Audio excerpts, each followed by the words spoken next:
About 12 years ago, Senator Dan Inouye had a dream. His dream was to form an organization to enhance people-to-people relationships between the United States and Japan. Senator, thank you so much for providing that vision and mission, and thank you for your never-ending commitment, guidance, and support. With that, I would like to invite to the stage the most senior member of the United States Senate, the third in line to be President of these United States, the husband of our valued CEO, from the great Aloha State of Hawaii, the Honorable Daniel K. Inouye. Senator.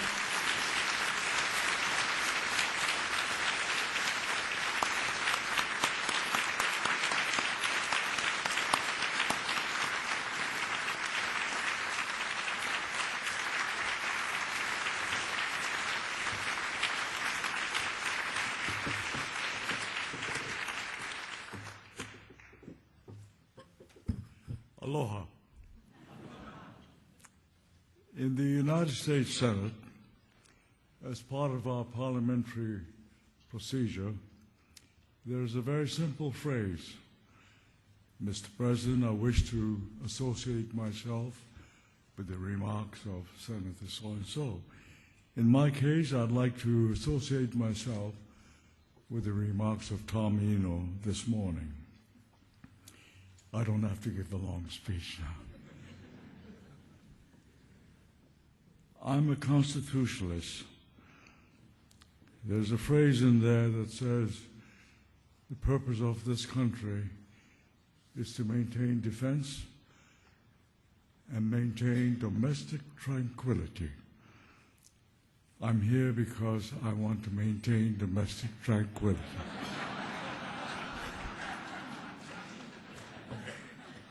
But seriously, on our first conference, there were less than 100 people, but very enthusiastic and forward-moving. In the second conference, it was about 220.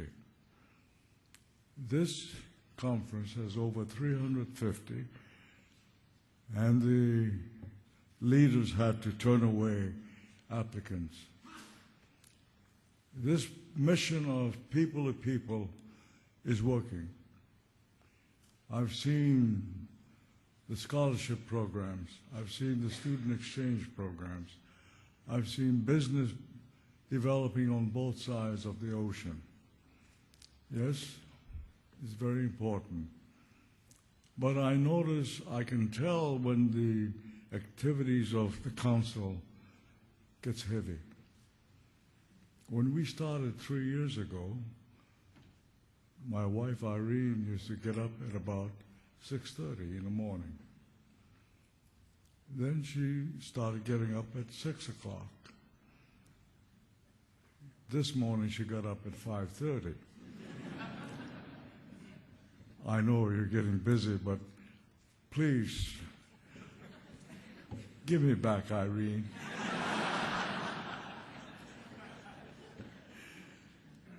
It's good to see you, Irene.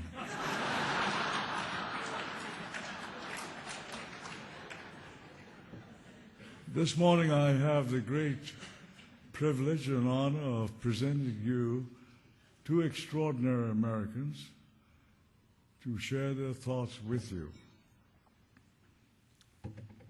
In the United States Senate, our main project is to deal with the administration. That's where we do our advances. Sometimes we do have our fights. The next speaker is a rare commodity, believe me. They call her acting secretary, but in the Commerce Committee, Committee of Jurisdiction, and the Appropriations Committee, I can tell you, we don't look upon her as acting. We have a rare personality. As Norm will tell you, most of the appointees of any president are political appointees, whether it be defense commerce or state. We have in the Commerce Department a professional, one who started off as a professor, dean of public policies. Then she came to the Capitol and got in charge of the Economic Statistics Administration. She was the advisor to a president who balanced the budget and raised and lowered the unemployment rate. Yes, we give the president a lot of credit, but I think it's about time we gave this Commerce Secretary some credit also.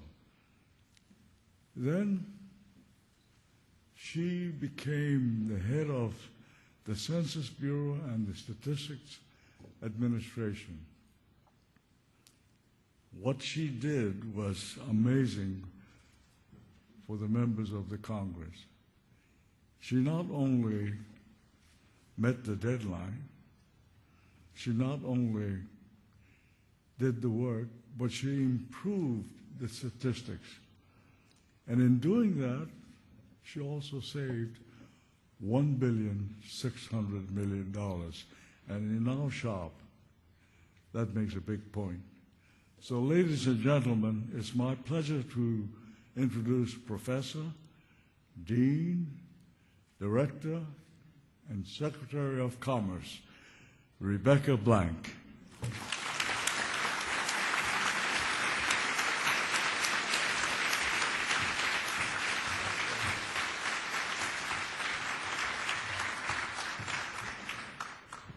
Thank you very much, Senator Inouye, and thanks also to President Inouye for her leadership of the U.S.-Japanese Council. It is a real honor to be here this morning. I'm delighted to be at your third annual meeting. I do want to thank Chairman Eno and all members of the Council, and of course it's also an honor to be here with Consul General Oto. The U.S.-Japanese alliance remains a cornerstone of security and prosperity throughout the region and throughout the world.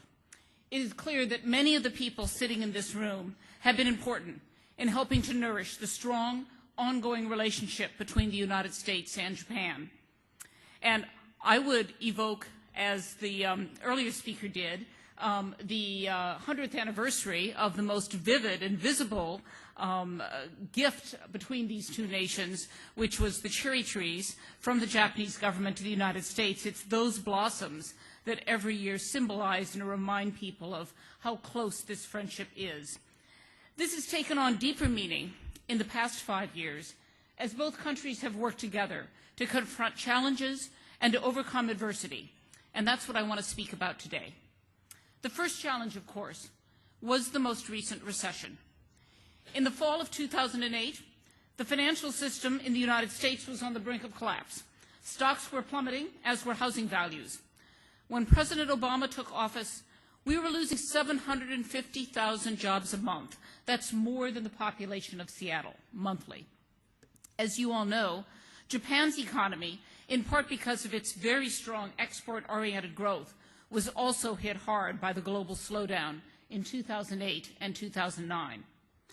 In the United States, President Obama took the actions necessary to turn that economic disaster around.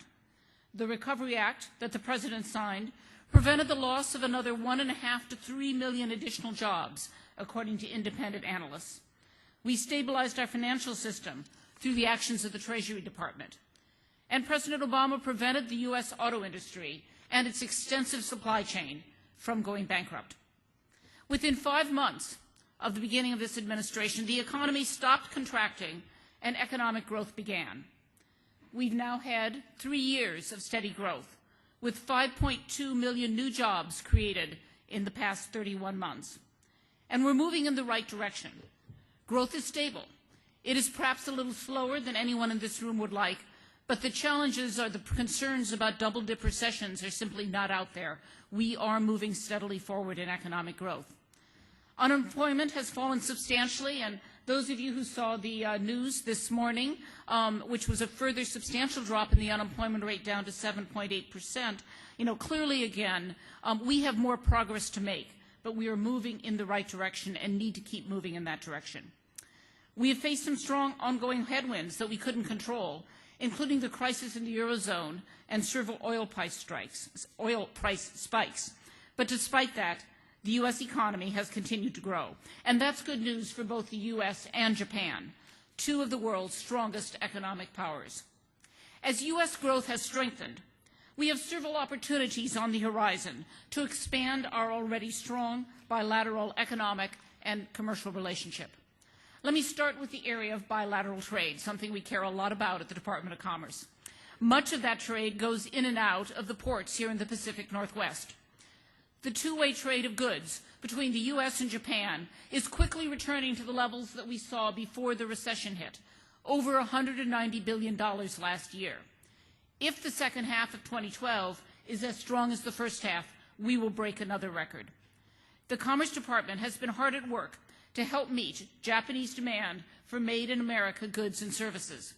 Our 36 commercial service officers and staff who sit in Tokyo and Osaka have already counseled nearly 2,000 companies this year, more than any other post in the world. U.S. companies, including many of those represented here in this room, are working to meet Japan's needs for everything from medical instruments to machines to aircraft to agriculture. Yet, it's still important to note, over the past 2 decades, the U.S.-Japan trade imbalance of goods has remained roughly between $50 and $90 trillion. Here in the United States, we want to ensure a strong and balanced trade relationship with Japan. And one of the ways we do that is by building on the U.S. strength in the area of services, a $70 billion trade relationship in which the U.S. has a surplus of about $17 billion. Travel and tourism is one of America's strongest export serve areas. Now, not everyone understands that when foreigners travel to the United States, it is foreign citizens buying goods and services produced in the United States, and that's an export. So travel and tourism of foreign citizens adds to our export dollars. So far this year, the number of visits from Japanese tourists to the United States is up over 13% from last year. For 2012, this means we're projected to reach levels we haven't seen since before the recession. We want to build on that momentum, not just because it will help lead to more balanced trade, but also because it promotes greater understanding between our peoples and our cultures. That is also critically important. On a broader level, this approach is highlighted in the administration's new National Travel and Tourism Strategy. We want people from all over the world to come and see what America has to offer.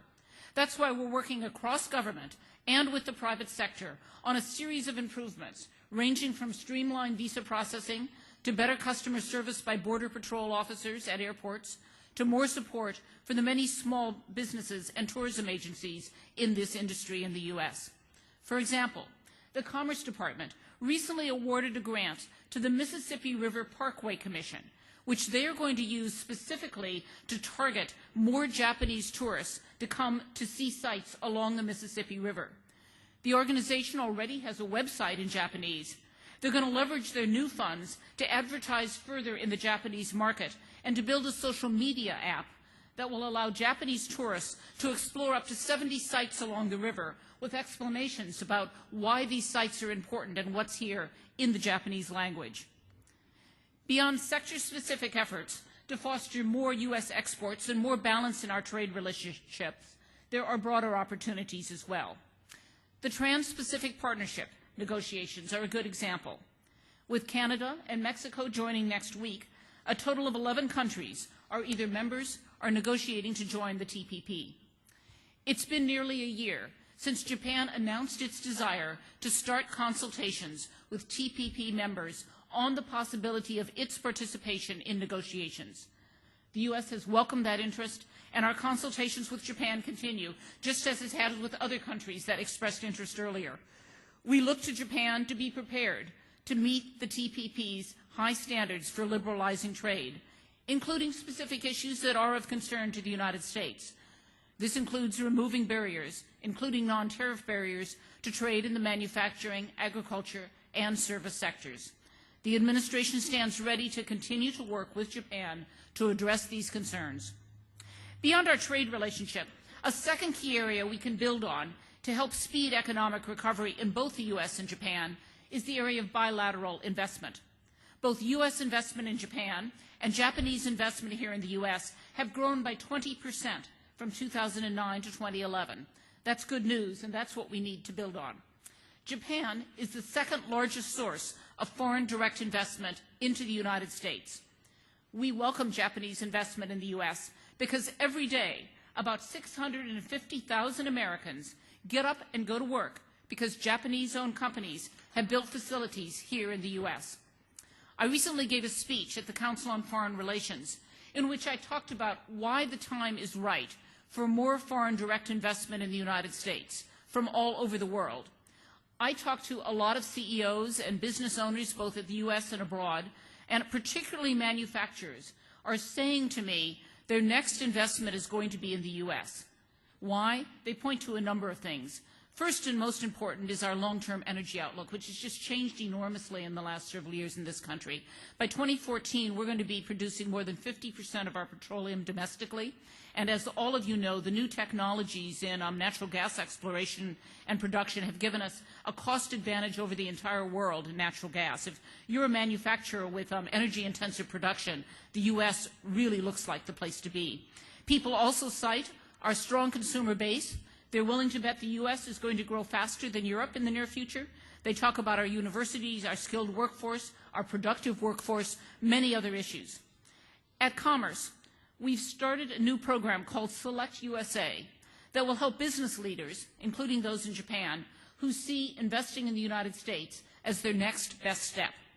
As you all know, our commercial service officers in Tokyo and Osaka have long helped promote exports by American businesses to Japan. Through Select USA, we've now trained them for an additional job to provide Japanese business leaders with information about how to invest back in the U.S. We will link those leaders to local and state economic development offices around the United States who are eager to attract investments and get deals done. More bilateral investment in both ways clearly translates to more jobs and greater prosperity in both countries. And as we trade more with each other and invest more in each other, it's natural we will continue to deepen the person-to-person ties. Those ties are crucial, especially when either the U.S. or Japan suffers an unexpected disaster, as we all saw on March 11, 2011. The entire United States mourned the loss of thousands of Japanese citizens who died in that tsunami and the earthquake. We quickly took action. As you know, Operation Tamagotchi was immediately launched, deploying 24,000 members of the U.S. military to help with the disaster. But I'm not sure everyone is familiar with the professionalism and the dedication the Commerce Department employees showed. And let me take just a minute to acquaint you with their work.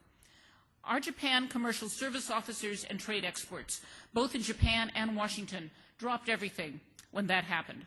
A deluge of calls started coming into us from businesses all around the United States asking, how can my company help? Who should we talk to about shipping supplies? How can we give money? This team worked closely with those companies around the clock. They expedited relief shipments of all kinds, including crucial medicine and medical supplies, to those who were injured or those who had lost their medications. They didn't stop there. In the weeks that followed, it became clear that Japan needed more of the world's top experts to help with cleanup and remediation. So, earlier this year, the Departments of Commerce and Energy led a trade mission with about 60 business leaders representing 30 of America's top firms in that industry. And today, that work continues as American businesses are on the ground, working hand in hand with local businesses and government at all levels. Of course, as the immediate needs were met, I'm pleased we did not simply close the book. Instead, we found new ways to deepen our friendship. Most visibly, Ambassador Roos has helped lead the Tamagotchi Initiative. I understand that the first summer of the Tamagotchi Initiative student exchange program ended, and there seems to be someone here in the room who's part of that, and there was a celebration at his residence at that point in time. With future funding commitments in place to support these exchanges, it sounds like it's only going to get bigger and better in the years ahead. In addition, as someone who often interacts with entrepreneurs and business leaders, I'm particularly pleased by the fact that entrepreneurship and leadership is one of the 3 pillars of the Tamagotchi Initiative. This is a logical area for the U.S. and Japan to collaborate on. For decades, both of our nations have invested heavily in entrepreneurship and in innovation. I was pleased to see a New York Times article just Wednesday that highlighted the resurgence of entrepreneurship in Japan. Both countries believe that investing in R&D can lead to new products and industries. Both countries promote and leverage our joint strengths in such areas as science and engineering. And our researchers and business leaders typically work together to usher in new discoveries and new ideas in the global marketplace. So I'm thrilled to hear that 3 teams of young people from Japan will be competing today in the Tamadachi Tohoku Challenge, a business plan competition organized by this council. And I understand the panel of judges will include entrepreneurs, investors, and analysts from both companies. I'm glad that these young people will present great ideas about how to help Tohoku grow and emerge from this tragedy stronger than ever. We are moving forward in a spirit of the Tamadachi, of friendship. And I would be remiss not to say a special thank you to everyone in this community on behalf of the United States. I know that many of the council members, Japan's Ministry of Foreign Affairs, and others have worked together to help secure a pledge of support from the government of Japan to help clean up marine debris here on the West Coast, in Alaska, Hawaii, and in Canada. And I want to express our strong gratitude for this commitment from the government of the United States to the government of Japan. As you know, the Department of Commerce, through its National Oceanographic and Atmospheric Administration, uses the best science and technology to track debris problems. You're going to hear more about that, I think, in one of the sessions. In this effort, we're collaborating closely with the government of Japan across all federal agencies and with state and local governments. Together, we will collect data, assess potential threats, and work to minimize the potential impact of any tsunami debris on our natural resources and coastal communities. The good news is neither our satellites nor our vessels have found any giant debris field, as some had feared. Of course, tracking materials in the vastness of the Pacific Ocean is a difficult task, and we continue our search and monitoring. The consensus among experts is also that it is highly unlikely that tsunami-generated debris would have any harmful levels of radiation. Nevertheless, we will remain alert and prepared for whatever comes our way, whether it's something as big as a fishing boat or as small as a soccer ball. And I don't know if you've heard this story, but a soccer ball turned up 3,000 miles away in Alaska in April, a year after the tsunami. On it were written the words, "Good luck, Murakami," in Japanese. With some effort, David and Yumi Baxter of Alaska found the ball's 16-year-old owner, Masaki Murakami. They sent it back to the boy, who said that he was excited because he had lost everything in the tsunami. That story shows how strong the ties are between our nations. And as you may know, just as 100 years ago, Japan shipped cherry trees to us, we will be shipping a few more things across the Pacific in the near future. The U.S. government is sending 3,000 dogwoods to Japan to commemorate the centennial of Japan's gift of cherry blossoms to the U.S. My hope is that our friends in Japan will look at those dogwoods in the same way that we look at our cherry blossoms, a beautiful and an enduring symbol of the friendship between two great nations. This is a friendship that has emerged stronger in the face of challenge and adversity over the past 5 years. It is a friendship that will continue to persevere through any kind of disaster or crisis. And it is a friendship that will lead to greater strength and prosperity for people in both countries as we enter the next 100 years. Thank you very much.